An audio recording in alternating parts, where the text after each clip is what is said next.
-1. I kicked myself out.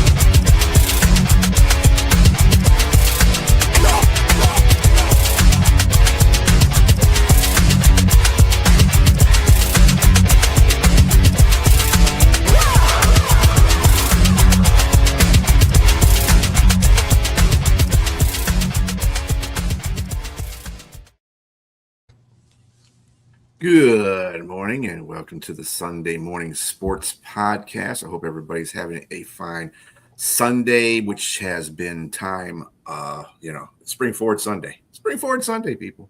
I love this day. Love this day. Yeah. More sunlight. Fortunately, for this time and age, technology is really good. It catches up, it catches the clocks up for you so you don't have to change because I wouldn't have changed it, let me tell you. Hey, we had some really good sports news this week. Well, we don't ever have, right? The first thing is the big news coming out of Vegas. Max Crosby gets traded to the Ravens for 2 first-round picks. How do you guys feel about that whole situation? That's pretty surprising, at least to Chicago it was.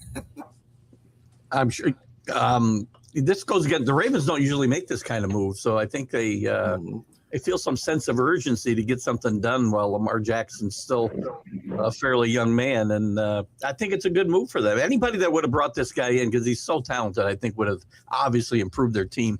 Now you can debate whether he's worth 2 first-round draft picks, I suppose, but I think it's a good move for the Ravens. In that division, this is a big move. We get caught up in these draft picks, but basically it comes down to this.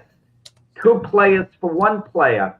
Max Crosby is probably worth any 2 players you could get in the draft. Probably, not definitely. You don't know how it's going to work out the 14th overall pick. And I'm going to tell you, the Ravens have a good team. So next year, you have to figure that second number 1 pick is going to be in the 20s. Let's say it's 22. I'm just throwing a number out of a hat. And to the 14th and 22nd pick, maybe the Ravens are going to get the better deal. Maybe the Raiders are. The Raiders had to do something, and that's about as good a deal as they could get. So sometimes there's not a winner or loser. Sometimes both teams, it's kind of a wash in a sense. Let's see who falls to the Raiders at number 14. Let's see who they got next year. And it might take years to evaluate this deal, but I'll tell you this. It's worth making this deal for the Ravens because Max Crosby is a force. And he could be the difference between getting him over the top and not. We don't know that about the draft choices that the Raiders are going to get. I don't know, Jack. I think that the Raiders might have the upper hand on this deal because you just gave away an asset, but an asset that can, be injury prone sometimes. And the Ravens weren't all that great last year. And as a matter of fact, they got pick 14. Pick 14 is not that bad. And who's to say with new coaching, new regime, changes, maybe Lamar Jackson's aging a little bit. I don't know for sure. He seemed a little injury prone himself. We don't know where they may be this season to place their 2027 draft. And so, time will tell. But for right now, I'm going to give it to the Raiders. I think they have the upper hand here. And they're built, first of all, they have the number 1 pick. They got their quarterback. And secondly, they got a second first-round draft pick. They can either get him a weapon, get him another offensive lineman, get a running back. If another running back outside of Love is first-round worthy, but I would say still, 2 first-round draft picks. That it depends on how Lamar and company bounce back. I don't know if they're going to bounce back. With new coaching. Jesse Mentor is excellent defensive coordinator. I think he's going to be a good defensive coach, but there's still a relatively unknown idea or entity as Baltimore Ravens with a whole new coaching regime. We'll see how they mix. James, I think they want to return to that defensive mindset that this team has been known for since, they won a Super Bowl that way, which seems like 25 years ago now? Oh, my gosh. But there's one thing, too, with the Raiders, too, where it's addition by subtraction because you got a guy who doesn't want to be there. So I think you always win in that regard. He's a great player, but if you don't want to be there, you're not going to be giving the most positive. They had to make the deal, Keith. They had to make the deal. I understand that. But are the Raiders better off? If they had a happy Max Crosby, if he wasn't unhappy, the Raiders never make this deal. And why don't they make this deal? It's because he's too valuable, Max Crosby, to trade for a couple of draft choices. They made the best deal they could, and they did what they had to do under the circumstances. We talked about the other day, Jack, a little bit too, that in these kind of trades, we don't know who's going to win it because, for a while because the draft picks they're prospects. We don't know how prospects will turn out ever. 14th pick would seem to be, as James said, a pretty good spot for them. I don't think they'll improve a running back because I don't know how you can take a running back. First of all, they're not going to get Love. And the next running back's projected like at end of the second round, maybe his teammate. Well, they got Gente, so why would they get that? And they have Gente, right? You just drafted him. But they could take a receiver though, maybe like Jordan Tyson or Mekhi Lemon. They can get one of those guys there. I think that's probably where they go. Probably with that. Yeah. Or I mean, they could use the 2 draft picks to get another player. Trade for another player. Yeah, that could be a possibility too. AJ Brown is still out there. Just saying. True. I'm not saying they're going to get AJ Brown out. And I'm going to tell you what I object to what these teams do is build a team around the quarterback. Unless it's a Patrick Mahomes or Josh Allen is fine. You build a team around him. But when I see a team like the Tennessee Titans, all this talk, let's accommodate Cam Ward, build a team around him. You know what's going to happen? A few years from now, you're going to come to the conclusion Cam Ward's not quite your guy. He's might be the next Jameis Winston minus the pick sixes. But you only build your team around an established player. The Ravens, I understand. If they tried to build it around Lamar Jackson, he's established. But we don't even know what Lamar Jackson, his contract situation. You want a prediction? Lamar Jackson might make things so difficult on the Ravens. I'm going to predict now 2 years from now, he won't be the Raven quarterback. How's that? 2 years from now, because he's going to make the contract situation so difficult on them that they just won't want to accommodate him. But they did re-sign Tyler Huntley. No, he won't be the quarterback. Please, no. No, Jack, that's not what I'm implying. I'm just saying they re-signed Tyler Huntley. And stop doing a negative about Cam Ward. Maybe Cam Ward turns out to be the next best thing. Cam Ward, you move forward with him, but there's no evidence that he's going to be an elite quarterback. Well, there's no evidence. Don't tell me what he did at the combine, said he threw across his body and made a highlight reel throw. There's no evidence Fernando Mendoza will be a top flight quarterback either. These are all crapshoots. That's why I keep telling you guys. That's why you don't build a team around the quarterback unless he's absolutely proven and you know he's the real thing. But you're not going to have a quarterback that's proven if he's a rookie. Right. I mean, it at least takes three years to see that in any player that's coming out of the draft. It's certain guys like Joe Burrow who come out of college, you know how good he's going to be. You know, Peyton Manning, you know these guys are virtual sure things, but Cam Ward doesn't fall into that category. I disagree with that. I do too. I'm sorry, Jay, but I've been hard on Cam Ward, and I watched him play every game that his senior year in college, and he's got faults, and he hasn't done a great job of correcting them in his year one, but he can't give up on these guys. I didn't say give up on them. Don't build a darn team around them. That's all I'm saying. Why not? That's what you picked. You're saying he's not good enough to count on to build. No, you don't know for sure. Robert Saleh, the head coach, has got to pick the best players. He can't if he has someone there like Reese, okay, Bain, Bailey available to take. Don't look towards Jordan Tyson because Cam Ward needs a weapon. If you want to take a guy like Jordan Tyson, take him if you think he's the best player.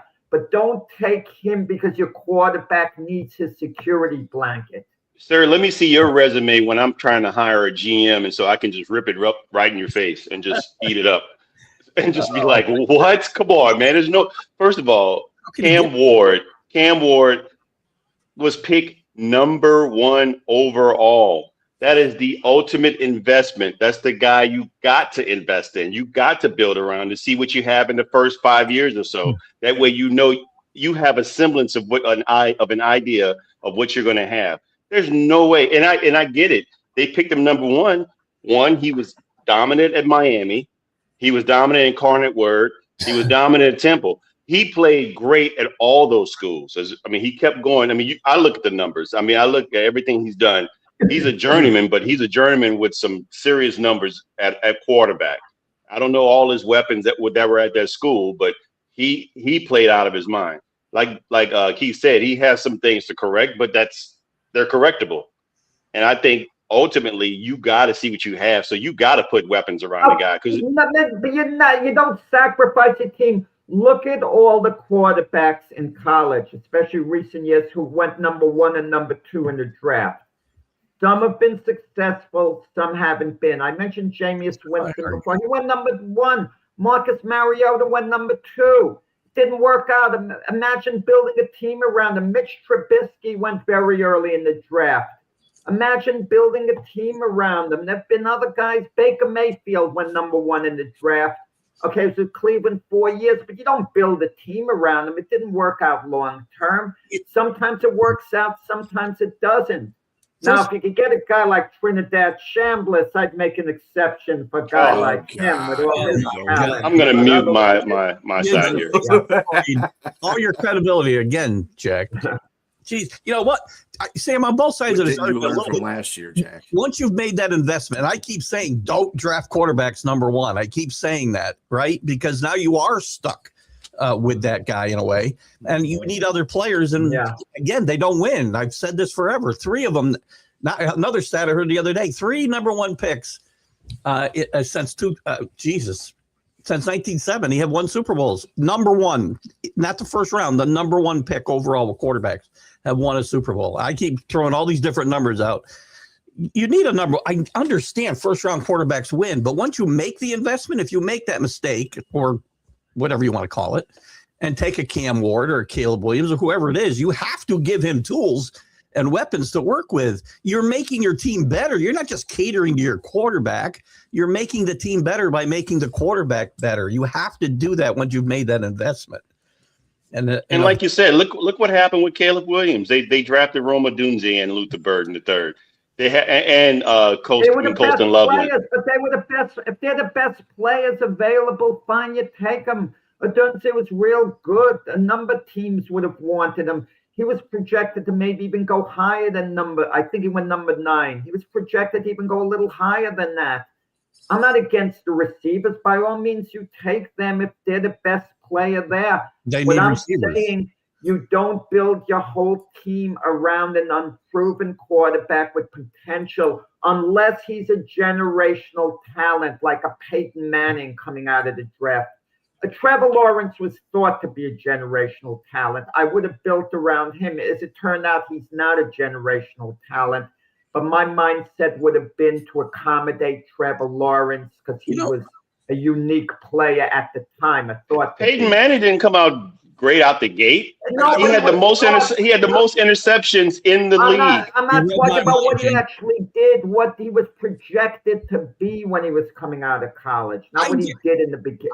I guarantee you, if we were doing this show at the end of Peyton Manning's first season, we're having the same show talking about quarterbacks, we'd be talking about Peyton Manning the same way you're talking about Cam Ward. I guarantee you would be. No, I wouldn't have. We knew how good Peyton Manning was. Cam Ward went number 1 overall because there was a weak quarterback class. okay, to pick from. If Cam Ward was coming out next year with the quarterback class coming out, I mean, where might he be taken? He may have been taken third or fourth. There wasn't great quarterbacks that came out with Manning either, by the way, as it turned out. Well, Manning didn't even win the Heisman. He got beat out by a defensive player for us. Right. And he was known for not winning the big. Let me say this: he was known for not winning the big game in college. That was the only knock that he had on him for not winning the big game. And when he also when they played, you know who his running back was his rookie year? If you probably can tell me who was his running back his rookie year. Yeah, of course. Come on, man. Cam Ward don't have that. I'm just saying, you give it to him if Love is available to be taken. I can understand, and it's a toss-up between Love, one of the great players on defense that's going to be available for the Titans at number 4. I understand you take Love. I mean, he's virtually an equal talent to, whoever else is going to be in the draft, just about. I'm all good with that. You're not shying away from helping your quarterback. All factors equal, you want to help them. But if you clearly have someone you like more on defense, you don't overlook them. Like I mentioned, Bailey, Reese, Bain. If you're Salon, you really love those 3 guys. Do you take someone on offense just to accommodate, Cam Ward? I'm just going to say to you right now, there's a lot of people that actually have their top 10 list of players like that are best available, and none of those defensive guys are generational talent. There's nobody on there that speaks somebody who's a great defensive player we can name in history that Bailey's going to be good. Like they're all going to be good. They're going to be good, but there's no guarantee they're going to be elite great. There's no generational talent sitting there just saying, I know I got to have that guy, where everybody's fighting to get up in the top 5 to get him.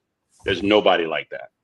That's why I say, if anything, most of the guys have Love projected as the number 1 talent coming out of this draft. Jeremiah Love. I mean, above Fernando Mendoza, above Arvell Reese, above all of those guys. And so it's just, again, above Bain, Mr. Tyrannosaurus Rex arms himself. So, I mean, it's just, I'm not saying that you don't take any of these guys, but I'm just saying. That's correct. James has to be a little more open-minded, but that's cool. James is set in his ways, but whatever. I mean, I'm pretty much open-minded, but I mean, I'm looking at the talent list. I'm just saying, I'm going to take best available if I'm, but at the same time, I have to consider my quarterback. Let me do because ultimately the quarterback could either make or break my career as a coach. That's another thing you got to consider. Hey, let me do a comparison. Let's say Love is the next Saquon Barkley, and let's say Bailey's the next Chris Jones. Who would you rather have, Saquon Barkley or Chris Jones? I've heard you say this comparison to Chris Jones. I don't see Chris Jones. Chris Jones is more of an interior 3 technique. Bailey's an edge. Bailey's versatile. Yeah, but he's more outside. He's going to be an edge guy. I would say, but if I had to choose between those two, I guess it depends on where the situation I was in. If I'm a first time, I mean, not a first time head coach, but if I'm a coach coming to this team with a second year quarterback that was taken number 1 overall, I don't want a situation like Bryce Young. I want a situation where let's make sure this quarterback is successful. Like I said, because this guy can make or break my career if I don't put the best things in place for him to succeed. You can't ask that question either. You can't ask that question in a vacuum, though. As James said, Barkley or Jones or whomever, it all depends on the situation, your personal needs, your philosophy, all that matters. You can't just ask the question, say, who'd you rather have, not knowing who else we're talking about on those teams or running those teams. Because personally, right now, I'd like to have Chris Jones more than Barkley if I were running the team I want to run. I mean, if you're a team that's building in the trenches, yes, you definitely will want a Chris Jones-like player, because that's where you should start building from, is the trenches out. 100%. But the guy in the middle there now, Jeffrey, is more who I compare to Jones, the big guy they got in the middle in Tennessee. What's his name? Jeffrey. I forgot the kid. He's an all-pro. I forgot. I can't think of it. S. I have a brain cramp. S is his last name starts with. Unbelievable. Yes, you and I together, we have brain freeze. Simmons? Right. Simmons, yeah. Simmons, yes. There you go. Jeffrey Simmons is a dominant monster in the middle. And so, I could see putting a Bailey right next to him. But that would be awesome. I can see that. That would be awesome. Yeah. Never big. Never. Anyway, who was that? Tomorrow starts the opening of legally tampering for the free agency, and Wednesday, of course, is the opening of free agency. So, we're gonna see a whole bunch of changes going on here. Legally tampering. I guarantee they've been tampering already, sir. Oh, it's been going on this past week. Trading for putting 2 first-round picks for Max Crosby when they can't do that stuff until Wednesday. Come on. Right. Anyway, the legal tampering. Legal tampering period. Okay. Well, put that back. So leave that for a little while, and that doesn't happen that often. I made a good point. You did. You made good points. Jack makes good points. James makes good points. I just sit here and mediate. Anyway, we have it's March Madness is coming up, and this is another important sports thing going on.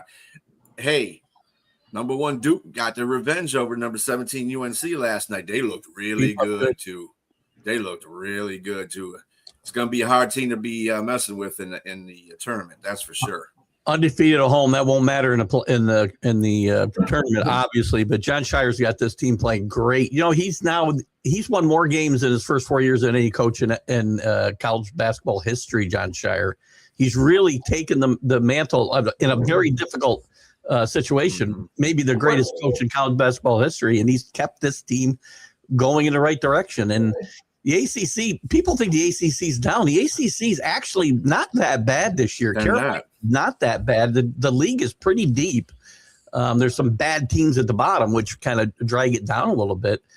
But when people want to compare it really badly with the SEC and the Big Ten and the Big 12, but it's not. It's pretty good at the top, and they're going to get quite a few selections here. I like Duke's chances here. They're obviously a number 1 seed, and it's going to be fun to watch what they do. I like Jon Scheyer, but he's done a lot. You're creating a narrative that didn't exist. You make it seem like Jon Scheyer took over a team that was in turmoil, rebuilding. They gotten to the Final Four.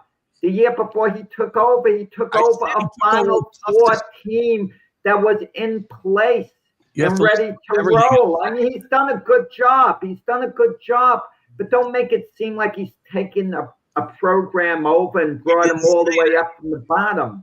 First of all, I didn't say that. So when you mute yourself, just mute your mic, not your ears, because I said he had a tough situation taking over for maybe the greatest coach in history. That's not easy, and other guys have failed. Look at the struggles Hubert Davis has had taking over a good North Carolina program, too. Hubert Davis has had some success. I mean, he hasn't been a washout, but he hasn't had Jon Scheyer's success, I can tell you. And Coach K picked Jon Scheyer. That's his guy. Coach K wasn't going to let Jon Scheyer fail. That was his hand-picked guy. I can say the same thing about Hubert Davis at North Carolina. I can say the same thing, and they have not had the same level of success. And Hubert Davis has been talked about being on the chopping block several times in the last couple of years. Jon Scheyer's never been in that situation. Well, after yesterday's game, his job, I have to believe, is in at least some danger. And he's had a pretty good year, really. Davis? Yeah, they're still going to make the tournament. I would say, look, I agree with Keith to the degree that changing of guards, it can be shaky. It can be trivial. You're not sure if you're going to get the same recruiting that this coach did. And then you got to live up to expectations. I mean, look at Alabama, Nick Saban football, and the coach that took over. It looked like they were going to fail at one point. I mean, and then ultimately they had to turn things around. But I just think it's just sometimes difficult. You're not sure. I mean, name alone cannot be your key to your success. And I think that he's 4 seasons in now, and so he's doing a really good job. Again, they're number one, and they have a great shot at and the best player in the country, probably. Yeah. And I was that was my next question is Cameron Boozer. Do you think he's consensus number one in the draft? Well, not Cameron, because he's kind of old now, but his son, yes. I mean, no, not Carlos, not Carlos, but Cameron. I mean, which is? I'm the one who's wrong. Yeah, sorry, I heard. In most of the NBA drafts I've seen so far, that's projected he's number one. He probably will be. Yeah. He was projected as going third for a while, and things have been changing lately. Well, yeah, because Duke has been doing a lot better. He's been playing a lot better too. Man, he dropped 26 on North Carolina last month. Yeah, they took that. They took that. They took that win like a personal vendetta. Oh, it's always personal. How much success, but how much success have these Duke players, all in all, been on the NBA level as far as living up to expectations? Not much. They haven't really. Christian Laettner was basically a washout. He played 12 years, but he wasn't good. Zion Williamson. He wasn't a bad player, but he wasn't a great player. No, but one of the greatest college players in history for what he gave you in the NBA was a big disappointment. Zion Williams, big disappointment. Even though he's a good player now and his career's not over, big disappointment. And even Grant Hill, who's a Hall of Famer, I question whether he should have even been a Hall of Famer, Grant Hill. I think he was a bit hyped up when he was in the NBA. No, Jack. He's a great player. Circumstance have occurred. Hey, Jack, don't twice. start. None won't be none. Because let me tell you, circumstance occurred for the biggest circumstance for the Duke player in regards to Grant Hill is injury. That was the biggest circumstance. 100%. Other than that guy was super talented. Oh, he was man. Talent, but he when you talk about the great NBA players, Grant Hill's name doesn't come in the equation. That's because what could have been. It's more so what could have been due to circumstance. It wasn't because of talent. He's been hurt, and it's also what could have been. I mean, put the burgers down. I mean, I think that's the situation with him because he is super talented. You can see it when he plays. Man. Grant Hill was much better than Zion Williamson healthy. I don't think it's a fair comparison to say they're the same player when they were healthy. Grant Hill was better too. And different positions. I'm not sure about that when both of them would have been completely healthy in their prime. I think they're both different. I think there's a lot of differences there, but they both had great elite traits to get to where they could possibly get. It's just unfortunate. I'm gonna put it to you this way. I've seen I would say that the two best players that I've seen during Michael Jordan's era play against Michael Jordan is AI and Grant Hill. I've seen Grant Hill cross over Michael Jordan so many times. I think he was killing Michael Jordan. And he's right. He played in Detroit. Yeah. Yeah. He's hard. It's hard to do that. And AI did the same thing. Those are tremendous basketball players. You just can't. Come on. I'm not a Duke fan. But Grant Hill is one of the greatest players to come out of Duke. Yes, just telling you, since you brought the subject of who translated well outside of into the pros. Yeah, I hate to say it, Kyrie Irving, by the way, did translate. Oh, without a doubt, man. I mean, again, unfortunately, another guy probably could have been elevated his career level had he not been injury prone as well, and also other issues too. Oh my God, who's this guy? JJ Redick. You're funny. Now he was a great role player. JJ and JJ, he's elite here. He's very elite here. Yeah, he's done a good job as like a coach all in all. I mean, I got to give him credit. We are getting to the point too that wins and losses matter in these tournaments, and two of the top 10 schools lost yesterday. One being Marquette upsets UConn 68, number 4 UConn 68-62. Marquette's always played tough though. They're a tough little school.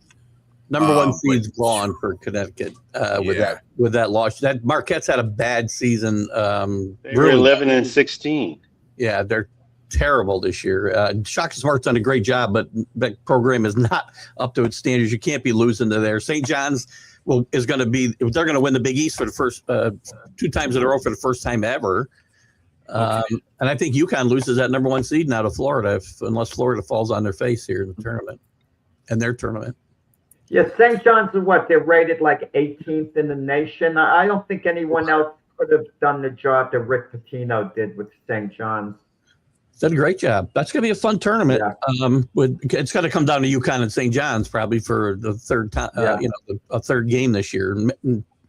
If UConn wins out, they still could get that number one seed, but they probably have to win the tournament now, the Big East tournament, to get that number one seed. The other upset of the day was BYU over number 10 Texas Tech, 82-76. Wow. Well, BYU has actually been playing pretty well. Actually, they've been slumping. They lost their best player here a couple of weeks ago, and they played horrendously for the better part of 3 weeks because they were in the top 10 for quite a while. That's a big win for BYU because they were heading towards the bubble if they were to go out like in the first round of the Big 12 tournament. So that's a huge win for BYU. They've had a great season up until recently. And who knows how the committee looks at these teams, right? Who's playing well right now? BYU could be out because if they had lost this team badly, and a great season might have been washed away with no bid because we want to take Auburn at 16 and 15 out of the SEC. Other teams in the top 10 that played yesterday. Number 7 Houston beat Oklahoma 82-75. Oklahoma State 82-75. We also had, let's see here, number 6 Iowa beat Arizona 86-65. It destroyed them.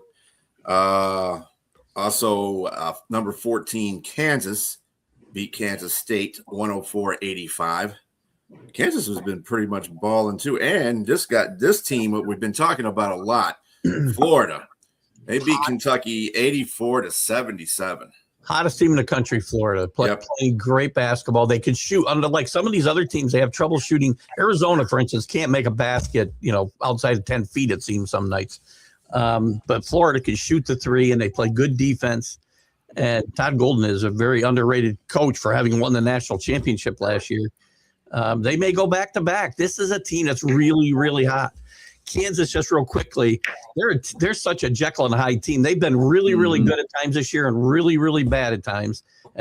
But they could get on a 6-game run in the tournament and get to the Final Four. So that's what I want to ask. Do you think Florida really has a good chance to repeat? I do. Yeah, I think we're brainwashed to an extent always with the NCAA tournament with the one and done, one game you're out. Imagine the NBA playoffs were exactly the same way, 1 game elimination. Can you imagine who the different NBA champions would be? Yeah, Knicks could have got hot for 6 games. Yeah, I mean, Shaq and Kobe's Lakers, they lost the opening game to the Sixers. Imagine that was in an NCAA playoff tournament. They'd be out of the tournament. Yeah, you're right. Who's Big Mac? Who is Big Mac there? Or is it Big? What's whatever his name? Yeah, Big Mac. What? I don't know. He doesn't like Todd Golden. What's not like to like about Todd Golden? Jeez. So you don't like the Florida. I don't think he likes anything. No. I don't think he likes anybody. I think he likes you, James. I'm not sure. I doubt. No, I don't think he likes James too much. He doesn't know that your shoe size is 160. He doesn't know that.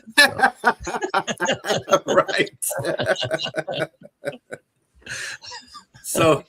So the games for today in the top 10, number 8 Michigan State's going to number 3 Michigan to play. That's going to be an important game in that conference. Wait, Brian, what did tickets go for? You're from Michigan. What did tickets go for if you wanted to go to that game? You guys had me log on to the Michigan website because I haven't been to a Michigan basketball game. No, I know you're looking at the cheap seats, Brian. I get it. What's the cheapest seat to get into the arena? You got to get in the arena first. That's the whole thing. Yeah. because it's they always sell out now. Especially they're going to be selling out now just because they're winning real big. So let's see, basketball. I'll tell you that. Yeah, because I know this. Like I was looking up when I was in Florida, Miami Heat game in Florida Atlantic, and the college game was about 3 times more to get into. I was like stunned, more than the NBA game. It's a big game today too. I mean, Michigan State theoretically play themselves into a number one talk for a number 1 seed here if they were to win out.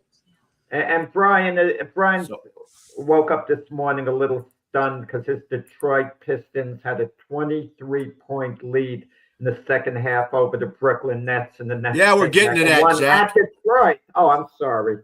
We're getting to that, Jack. Subliminally, he's been mentioning it the whole time with his sweatshirt. He's been waiting. He's been waiting to jump on that the whole game because the Nets are here. He's just been waiting to jump on that whole situation. Well, he only gets wins once a month with the Nets. So, from what I see from Geek Seat, they had from $190 are ticket prices. That's not terrible. No, you want to get in enough. Given today's market, that's not. That's a cheap seat. Yeah, no, 190 is the start of the cheap seat. Yeah. So there you go. Also, number 9 Nebraska's taking on Iowa. Number 2 Arizona. They played yesterday as well, and they beat Colorado 89-79. And let's see, that's about that's it for the basketball for today as far as college basketball is concerned. Can I just throw one thing at you guys just with college right before we get off the topic? I was talking with my son-in-laws about this yesterday, the philosophy about players not staying 4 years in college, getting all this NIL money. What do you think of having a law that they get all this money over 4 years? They're given a small amount to help out their families, hardship while they're in school. But if they don't stay to 4 years, they don't get any of the money. If they stay to 4 years, it adds up with interest, and they get, the big sum of money. Obviously, a player getting $6 million a year, that'll turn into with interest about $30 million or so a year at the end of 4 years. But to kind of change the landscape and see that players stay in school longer, it could only be under the condition that they stay in school the whole time and the money adds up and they get it at the end. Were you on the committee Friday talking about this, Jack? I didn't miss No, because the committee's going on right now. That's why I think it's newsworthy. Well, they did come up with some type of solution, because you yourself, Keith, have been saying over and over, it's not the same as it used to be. Like we're talking before the Big East. We knew all the players in the Big East in the past. They were there for 4 years. We don't know the players the same way now. They come and go.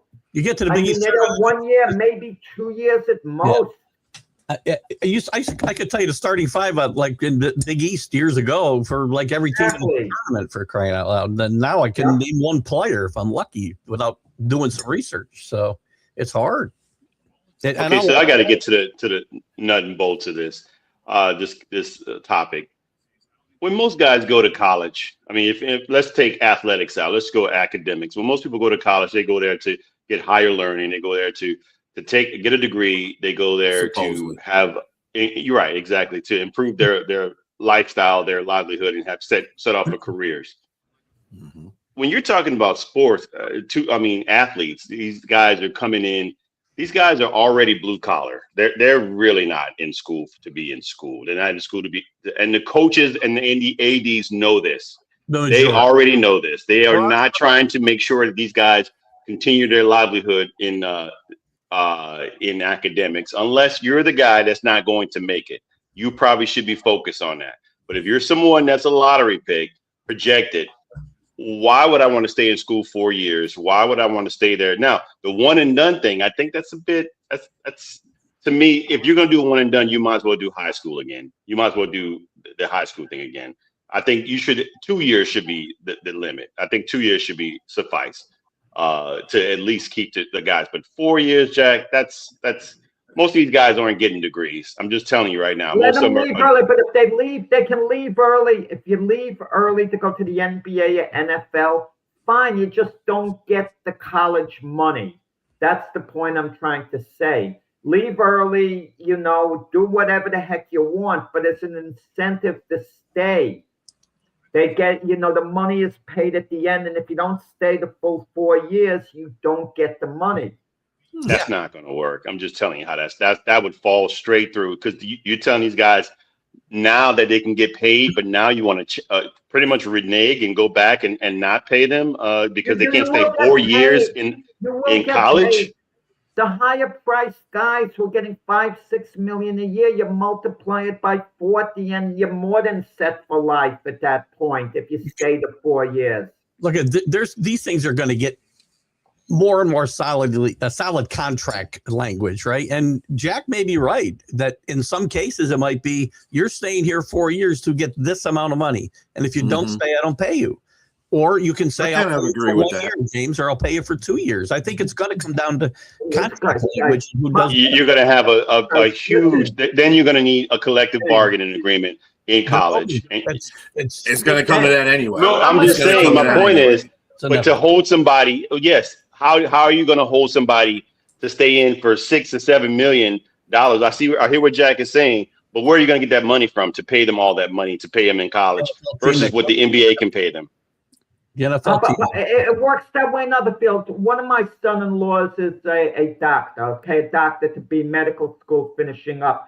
To go to a certain hospital in location, he has to sign a deal to be there for 3 years. He gets a bonus. He's got to play it out that amount of time. And that's what it's got to be in college. Look, the kid goes to college, doesn't have to sign anything. He could leave whenever he wants. He just doesn't get paid. But if you want the money, you have to work out the deal. You can leave whenever the heck you want if you're good enough to go to the NBA, NFL, Major League Baseball. Leave whenever the heck you want. You'll get the money elsewhere. Yeah, I guarantee you, Jack, just what you just said, if that were to happen, the marquee players will leave. Because they're going to get far more money in the NBA. Not if they like school enough. They don't like Flag. Let's go back to him. Let's go back to Flag last year. What did Flag do? He was the best player in college basketball. He stayed 1 year. One year. I could point a case. Matt Leinart took a ping pong class to stay in college, longer. It's about numbers, Jack. It's about numbers. What can I do for my family? What can I do for myself? If the NBA is offering me 3 to 4 times more money starting off when I get in there, that's fine. That's what I'm saying. Most of them are going to do that. But they'll leave anyway under the system. That's what I'm saying. Why have the system is what I'm saying. If they're going to leave regardless. Going by college football, comparing it to NFL football, the contracts are going to probably start getting to be just like NFL contracts, where if they tell you to stay there or they ask you to stay there for 4 years, yes, you're going to get a set amount of salary, but you're going to get incentives for staying off 4 years. So they'll say player A, you're going to get for 4 years, you're going to give $40 million, but the only guaranteed part of it is 20 because I want you to stay the rest of the 4 years so you can get the rest of the 20. You don't understand Gen Z then. Gen Z does not want to stay 2 minutes or 2 seconds in front of a TikTok. They want to go to the next video. I'm just saying there's no way anybody's going to stay 4 years. Because if the law applies to contracts, they got no choice but to adhere to the contracts. They got to agree to it, though. They got to agree to it. You're not going to have a business then. Because most of them are not going to, I'm telling you, they're not going to agree to that. College is going to have a business because it's a college. I'm just saying, I'm telling you, 4 years, you cannot have 4 years for the type of people, the mindset of the kids that are coming out. It's not going to work. I'm just telling you, it's not going to work. You're telling somebody that they can't leave 3 years or they could turn them. I guarantee you, most of them will leave and leave that money there. And they will not stay 4 years. They always used to stay 4 years without a thought. Everyone did. We can't even get rid of some of them. That's different. You're talking about a different era. I'm telling you, these young kids will not do. There's no patience for that. They leave now. What do you think what they're doing right now? You trying to hold them for 4 years? You need to pay them X amount of money there. You need to up the money in order to do that. And I don't think that the NCAA is going to do that. Where are you going to get all that money from? To hold people, to tell them that they can't go to the next level that pays them way more money? You want to hold them hostage? The Come on, man. NFL's rookie contract Some of these guys are making less more than in what college. some of them make in college. Some of them are, yes, and they're going to stay. Those are ones they're staying now without an agreement. But those marquee players, You're having a hard time with quarterbacks and wide receivers. I can tell you that right now. But for sure. But Yes, there are a lot of guys that aren't the best at being at their job that are going to stay because they know they're not going to get the money when they get to the next level. Those guys are going to stay for sure. what are they going to do if they put those rules in that you have? By the way, the NFL can stop this easily by saying we're not taking anybody who hasn't stayed in school 3 years or 4 years. We had these rules in the past. The NFL could stop it tomorrow. And there ain't no way Generation Z is going to stop that. Right. Well, if the NFL makes that rule, you got out here by it. And the NFL is not going to make that rule. No, because I'm telling you right now. The way things are going right now, the way the business model is, the amount of money, because these kids, they're so-called woke, all this kind of stuff. I'm telling you, it will not work. I'm telling you, the way the NFL thinks, they're already thinking ahead of what we're thinking. They're already looking 20 years down the line where things are going. You don't be a big business model like that without projecting what way things are going to go and understanding who you use as your business model and understanding the psyche of those kids that are playing. Come on. Why do you think the NFL is lighting up on all this stuff? They're not trying to make it worse for the kids. They're trying to make everything better because they know that's their brand. That's their brand. I mean, it's too many things that the NFL is doing to say that it's not the way we used to watch. It's not the same game we used to watch. I mean, flag football. What year a long time ago which we have accepted flag football, but it's now a part of the game. It's just different. Is what I'm telling you. One thing I'll disagree with there. The NFL doesn't care about these kids even a little bit. So please don't throw that part in. No, I don't mean they care about them in regards to taking care of them. That's why I said they care about their brand. Okay. They care about the NFL cares about its brand. That's what I mean. In regards to how they're going to utilize these people. So they gotta look around and say, okay, I got to make sure that this is a part of my game. This is what we got. So we got to figure out a way to pretty much manipulate. And so I just think 4 years, it's ridiculous to try to lock people in. It's just not going to work. Well, it's going to eventually come up to that point. I'm not saying it's going to be a 4-year contract. It's going to be basically an NFL contract saying that you can stay here for 3 years, 2 years, 3 years, 4 years, whatever the contract stipulates. And then if you don't stay those years, you don't get the guarantee. You don't get. I agree with that. I agree that there should be contract. If we can go a few shows back, I've been the one that said this, that it should be a 2-year contract. I mean, or so. But 4 years? Nobody's staying 4 years, man, unless you're the sorriest player that's there that needs the money.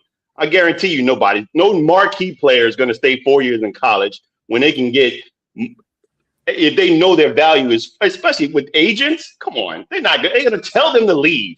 Jack's best quarterback to come out of the draft in 10 years keeps suing the NCAA to stay in school. Trinidad Chambliss, There you go. That's the evidence right there. I mean, he wants to stay in school, and he's racking the money up. Well, Jack is going to die on that hill. I'm telling you right now.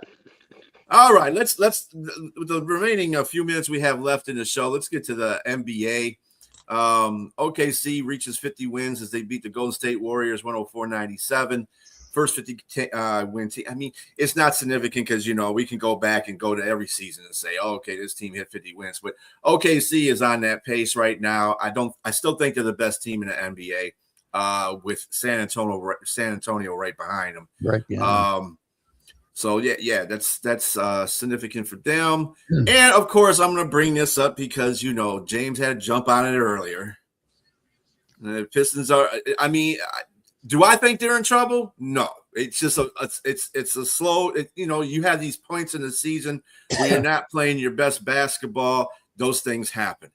I mean, I know. Jack is going to jump on there. Hey, the Brooklyn Nets, yeah, great, yeah. You better cherish that win. Cherish that win. I know Kate Cunningham was out, but you have a 23-point lead in the second half against the Nets, and you lose that game. I'm not worried. But I just want to make a comment. You said OKC and San Antonio. It's funny we talk about teams' windows, and OKC's window as NBA champions going forward is this season. Because by next year, San Antonio is going to get better. And San Antonio might beat them this year. So, OKC might be one championship and done in this era with SGA. Keep that in mind, because San Antonio is coming. They're just going to get better. Unless Wemby gets injured, I don't see anyone holding San Antonio off in the next few years. I mean, maybe the next 4 or 5 years they won't win consecutive titles, but they're the next Golden State Warrior type team, having that type of run.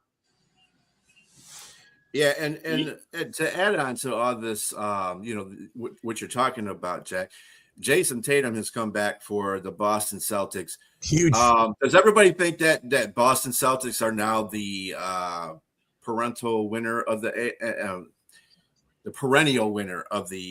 Eastern? No, 4 teams: that the Cavaliers, Knicks, Celtics, Pistons. The Knicks match up poorly against the Pistons, but the Cavaliers and Celtics are capable of beating the Pistons.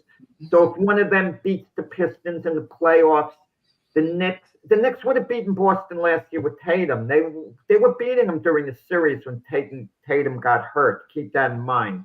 If we look at this like a trade deadline move, the Boston Celtics had the best player addition at the trade deadline. It certainly sets them up to have a better chance to compete or win the East. I don't think it's a foregone conclusion, though, that they will.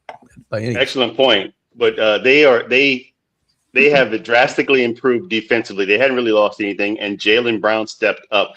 As a matter of fact, there might be a question. There has been a question as to whether or not chemistry will be their undoing, because how well they were doing with just Jaylen Brown and Derek White and Jason Tatum coming in mixing it up. But I think I disagree with that take when I read that. I think having Jason Tatum come back is going to only be better for them, particularly in the playoffs. But guys, James Harden, I know he's been with the Cavaliers a while now. You can't underestimate his impact. I mean, he could be the guy who gets him over the top. And Harden's never won an NBA championship. So why do we think he's going to be locked in for these playoffs? He's been the guy to get a bunch of teams over the top and hasn't gotten any of them over the top. So I really don't. He played poorly in the postseason, but he's due to turn it around. That's where you win.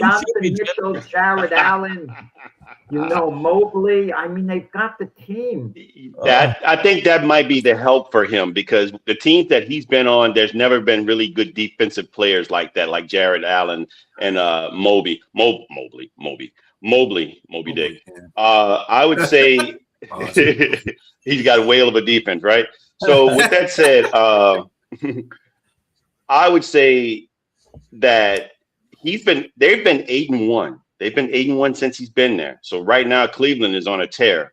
So they have a really good opportunity. Like you said, there's 4 teams. I like the Knicks, I like Detroit, I like Boston, and I like Cleveland to be the front runners there in the Eastern Conference.